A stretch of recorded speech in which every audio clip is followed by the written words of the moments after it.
Travel and Things, in association with Rugged Wear, Real People, Real Clothing, Real Solutions, presents In Conversation With. I'm your host, David Batsoffen, and today I'm chatting to Ruth Anser, who's a clinical psychologist, and we're talking about ways to deal with COVID-induced depression. Ruth, hi, welcome to you. Thanks very much, David. Today we're going to look at ways to cope with difficult feelings, and I'm putting difficult feelings into parenthesis because difficult feelings can be different things to different people. Anger, withdrawal, all of those sort of things can be difficult feelings if you've never had them before. If you were just a hail fellow, well-met type of person that went out and got on with your business and you loved everybody and everybody loved you. And now for the last 2 years, going out and seeing clients has not been able to happen because you've had to do everything via Zoom. And that brings on a whole new level of anxiety and all sorts of things because you're not dealing with real people. You know, I've had instances where people say to me, I can't do another Zoom interview. If I don't see a real human being, to quote an American term, I'm going to go postal on people and guns will be involved and blood will be shed, be it mine or other people's, you know, that type of thing. So what are the difficult feelings that we need to be more aware of?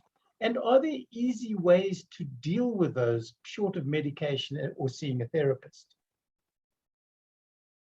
I think that difficult feelings that impact your relationships with other people, it's important to deal with.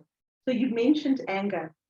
Anger is often a result of other feelings. So it could be a sense of helplessness, a sense of incredible sadness, a sense of that there's been a lack of an injustice. So when we can recognize what is causing those feelings, they sometimes become a bit easier to manage.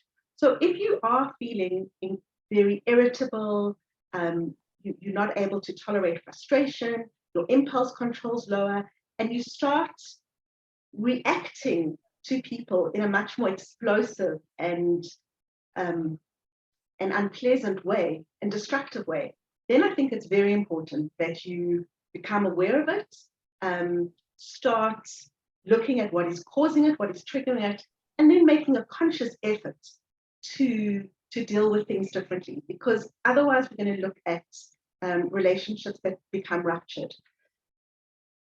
When we have to also look at what are our coping mechanisms for difficult feelings. Sometimes we avoid them, so we push them away, but then we have a exaggerated response to something because we've been triggered and because we haven't been dealing with our feelings of vulnerability or sadness or anxiety. So sometimes when you have a reaction to something, which is an overreaction, that's a sign that there's something else going on that hasn't been looked at.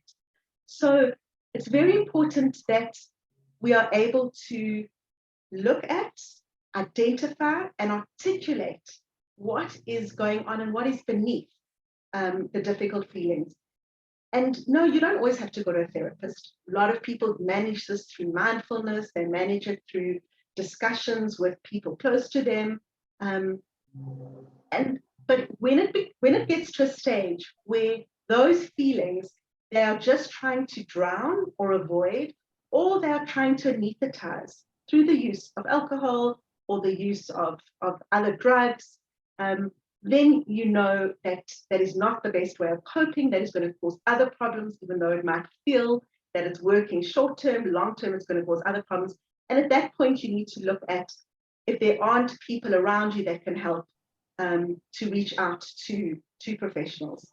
So I think it's about having courage to look at feelings that we're not comfortable with, feelings that make us feel vulnerable, and also being aware that allowing ourselves to be vulnerable and allowing ourselves to feel distress and despair and grief is a sign of courage. It's not a sign of weakness. It's a sign of strength.